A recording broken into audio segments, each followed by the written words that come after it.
মানে দর্শক আপনারা বুঝতেই পারতেছেন আমি একজন কাপড় ব্লগারের ইন্টারভিউ নিতে আসছি। তো চলেন দর্শক বৃন্দ সেই বউ ব্যবসায়ীর বাড়ির ভিতরে ঢুকি। বাবা রে বাবা, ফেসবুকে নষ্টামি করে কত বড় বাড়ি বানাইছি। এই তোমরা কারা? আর এদিকে কই যাইতাছো? আঙ্কেল আমরা ইন্টারভিউ নিতে যাইতাছি। বাসার মেন গেটে লেখা দেখত নাই যে এই বাসায় কুত্তা আর ফেসবুকের হলুদ সাংবাদিক প্রবেশ নিষেধ? বাইরে হই দিকা।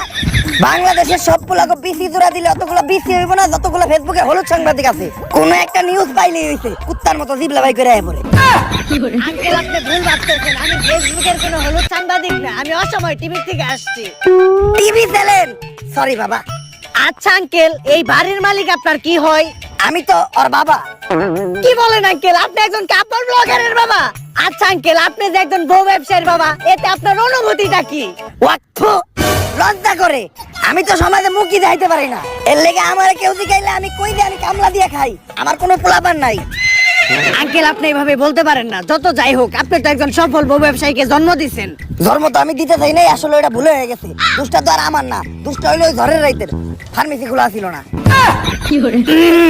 যাই হোক আঙ্কেল, উনার জন্মের পর থেকে একজন সফল বউ ব্যবসায়ী হয়ে ওঠার গল্পটা যদি একটু বলতেন। এই গল্পটা অনেক অভিশপ্ত, আজকে থেকে বহু বছর আগের কাহিনী। আল্লাহ, আজকে যেন আমার একটা পোলা হয়। আমার স্বপ্ন আমার একটা পোলা হইলে আমি ওরে মুকেশ আম্বানির মতো বড় ব্যবসায়ী বানামু। আমিন। কংগ্রাচুলেশন, আপনার ছেলে সন্তান হইছে। আলহামদুলিল্লাহ, আমার দোয়া কবুল হইছে। কিন্তু একটা সমস্যা আছে। ওর রিপোর্ট দেখে যেটা বুঝতে পারলাম, ওর মাথায় তো ব্রেন নাই, ব্রেনের জায়গায় গু আছে। আর ওর মাথার জায়গায় পাছা, আর পাছার জায়গায় মাথা। আর এটা থেকে বোঝা যায় ওর কোনো লজ্জা শরম থাকবো না। বড় হওয়ার পর ও একটা নির্লজ্জ বিহায় হইব। ডাক্তার সাহেব, এখন এই সমস্যার সমাধান? I am extremely sorry, medical সায়েন্সে হওয়ার পর্যন্ত এই রোগের কোনো চিকিৎসা বের করতে পারে নাই। ভবিষ্যৎ বাবা, অনেক বিপদে পড়ে আজকে আমি আপনার কাছে আইছি। আমার একটা ভুল হইছে। ডাক্তার কইছে ওর মাথায় মগজ নাই, ওর মাথায় গু। আর ওর নাকি মাথার জায়গায় পাছা হইছে আর পাছার জায়গায় মাথা। এর লেগে ওর নাকি কোনো লজ্জা শরম থাকবো না। আমার স্বপ্ন হইলো আমি আমার পোলারে বড় একটা ব্যবসায়ী বানাবো। কিন্তু এগুলা দেখার পর তো মনে হইতাছে ও বড় একটা টিকটকার হইব। বাবা আপনি কিছু একটা করেন। তুই কান দিস না বচ্চ, এখনই আমি তোর পোলার ভবিষ্যৎ দেখতাছি। আই এম ব্যাক, দিমু এবার কাপড় ব্লগার করে ঠেক। চিন্তা করিস না বচ্চ, আমি এইমাত্র তোর পোলার ভবিষ্যৎ দেখলাম। তোর পোলা বড় একজন সফল ব্যবসায়ী হইব। টাকা কামানোর জন্য তোর পোলা সবকিছু করব, এমনকি নিজের মান সম্মান পর্যন্ত বিলিয়ে দিব। যাক বাবা, তাহলে আমার পোলারে আমার ব্যবসায়ী বানানোর স্বপ্নটা পূরণ হইব। কিন্তু বাবা, আপনি তো আমার এইটা কইলেন না যে আমার পোলা বড় হয়ে কি ব্যবসা করব। বউ ব্যবসা করব। যতটুকু কইছি আমি আর কইতে পারবো না। ওরে জন্ম দিয়ে আমি এক পাপ করছি, ওর কাহিনী কইয়ে আমি আর পাপ কামাইতে চাই না। আস্তাগফিরুল্লাহ, নাউযুবিল্লাহ। পোলাপান বলে এত খারাপ হয়? কাপড় ব্লগার কো নাম মুহে নিছি, এখন যে আবার আমার উযু করতে হইব। আস্তাগফিরুল্লাহ, নাউযুবিল্লাহ। দর্শক, একজন বউ ব্যবসায়ীর বাকি সফলতার কাহিনীটা আমরা তাদের মুখ থেকেই শুনবো। চলেন দর্শক, আমাদের মাঝখানে আছে দেশের সবচাইতে স্বনামহীন বিশিষ্ট বউ ব্যবসায়ী সম্রাট। আমাদের লজ্জা শরম নাই, তাই আমরা বউ ইচ্ছা খাই। তো ভাই আপনি কাকে? ভাবিরে তো দেখতাছি না। আমরা একটু বাইরে গেছিলাম তো, আপনার ভাবি বোরকা পরা ছিল, তাই ওরে বোরকাটা খুলে আসতে বলছি। কারণ বোরকা পরা অবস্থায় ইন্টারভিউ দিলে ইন্টারভিউতে ভিউ কম আসবো। তো দর্শক, আমাদের ভাবি পরহেজগার মানুষ, বাইরে গেলে বোরকা পরে, পর্দা করে। আরে ওইরকম কিছু না, আসলে বোরকা ছাড়া বাইরে গেলে সবাই ওরে চিনালায়, তারপরে গালাগালি করে। ওই তো চলে আসছে। ভাবি আপনি আমার পাশে বসলেন যে? আর এই সমস্যা নাই, আমি কাপড় ব্লগারে বউ না। ভিডিওর বিয়ের জন্য আমি যাত্রার সাথে বসতে পারি, যাইতে তাই করতে পারি। বেবি তুমি ওনার কোলে উঠে বসো, কোলে উঠে বসলে এই ইন্টারভিউটার ভিউ আরো বেশি হইব। আরে না থাক, এত ভিউয়ের দরকার নাই, আমরা ইন্টারভিউতে ফিরে যাই। তো আপনার কাছে আমার প্রথম প্রশ্ন, আপনি কিভাবে এই বউ ব্যবসা শুরু করলেন?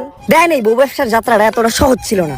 আমি ছোটকাল থেকেই ছিলাম একটা অকর্মা, গাধা ব্যাককল। আমার ব্রেনা ছিল আমার পুটকিতে, তাই আমার দিয়ে কোনো কাজকর্ম হইতো না।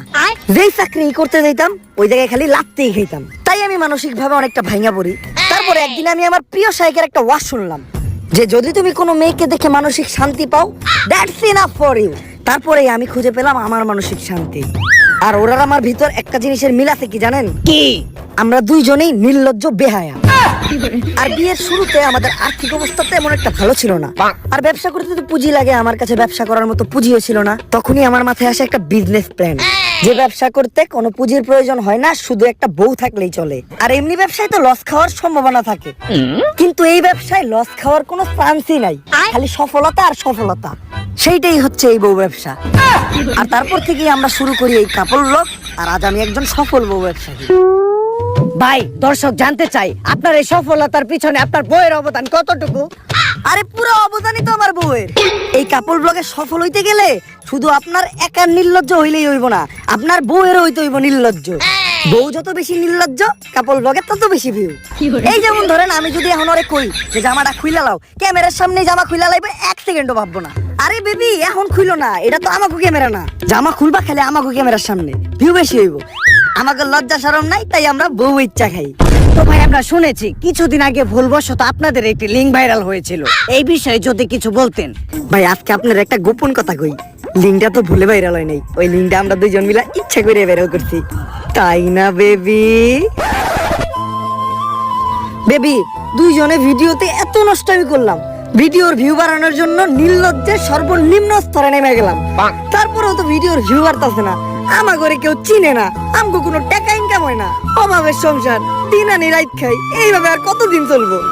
বেবি, একটা জিনিস খেয়াল করছো, ইদানিং কিন্তু লিঙ্ক ভাইরাল হয়, আর যাদের লিঙ্ক ভাইরাল হয় লিঙ্কের সাথে সাথে কিন্তু তারাও ভাইরাল হয়ে যায়। আর ভাইরাল মানে ফেসবুকে মিলিয়ন মিলিয়ন ভিউ, আর ভিউ মানে টাকা। তো কি বলো তুমি, আমি মিলা যে মোবাইল দিয়ে একটা দুষ্ট ভিডিও রেকর্ড করছিলাম, ওটা ভাইরাল করে দেই?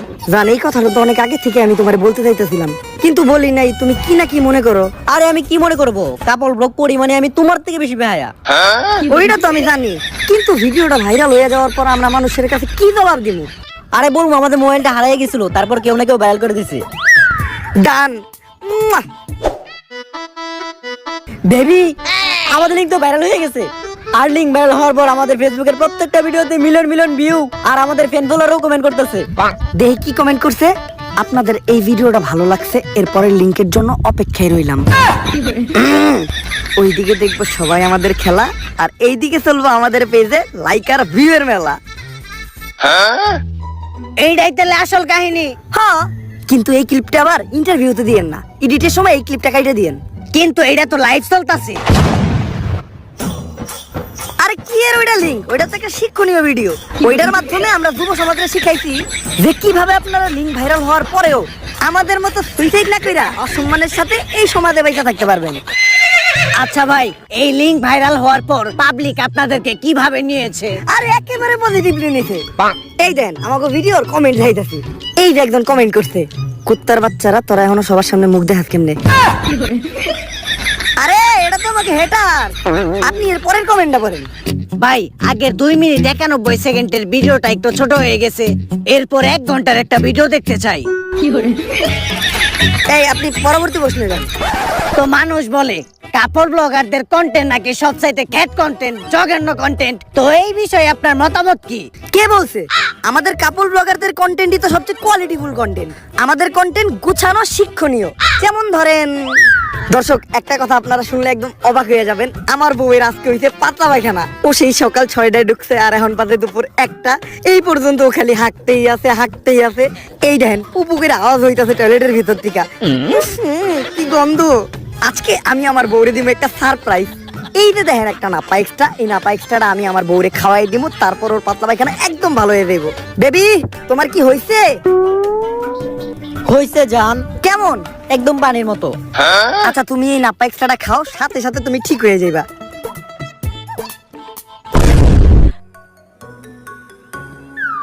কাম হয়ে গেছে, সারপ্রাইজ। আপনারা ভাবতেছেন যে অজ্ঞান হয়ে পইরা গেল কে? আসলে ও অজ্ঞান হয়ে পইরা দেয় নাই। এই প্যাকেটে নাপা এক্সট্রার বদলে ছিল একটা ঘুমের ওষুধ। এইটা ছিল আপনাদের জন্য একটা সারপ্রাইজ। এখন এই ঘুমের ওষুধ খাওয়ার পর ও আরামে ঘুমাইবো, আর ঘুমানোর পর মানুষের টয়লেটে যাওয়ার কোনো চিন্তা থাকে না, তাই ওর পাতলা পায়খানা একদম সমাধান। এই ভিডিওটা যদি ভালো লাগে ফটাফট লাইক, কমেন্ট আর ফলো দিয়ে দেন পেজটা। আসলে আপনাদের কন্টেন্ট অনেক কোয়ালিটিফুল, বুঝি না মানুষ সহ্য করে কেমনে। এই আপনি পরবর্তী প্রশ্ন করেন। আচ্ছা ভাই, আমি যতটুকু শুনেছি আপনাদের প্রত্যেকটি কন্টেন্টই নাকি স্ক্রিপ্টেড, এই কথাটা কতটুকু সত্য? এইটা একদম ভুল কথা। আমরা কোনো স্ক্রিপ্টেড ভিডিওই বানাই না। দৈনন্দিন জীবনে আমাদের সাথে যা ঘটে ওইটাই আমরা ভিডিওর মাধ্যমে তুইলা ধরি। যেমন ধরেন, একদিন আমার বউয়ের 25 একটা গোটা হইছিল। গাইস, আপনাদের ভাবির জন্য আপনারা সবাই দোয়া করবেন। আপনাদের ভাবির পশ্চাৎ দেশে একটা গুটা হইতে। এই আমার গুটা তো অনেকদিন আগে ভালো হয়ে গেছে গা। আরে ভিডিও বানাইতাছি। ও ব্যথা, আমারে বাঁচাও। এই দেখেন আপনাদের ভাবির ব্যথায় কাতরাইতাছে। প্রথমে গুটাটা এত ঢুকছিল, তারপরে বড় হইতে হইতে এত বড় হইছে। আপনারা যারা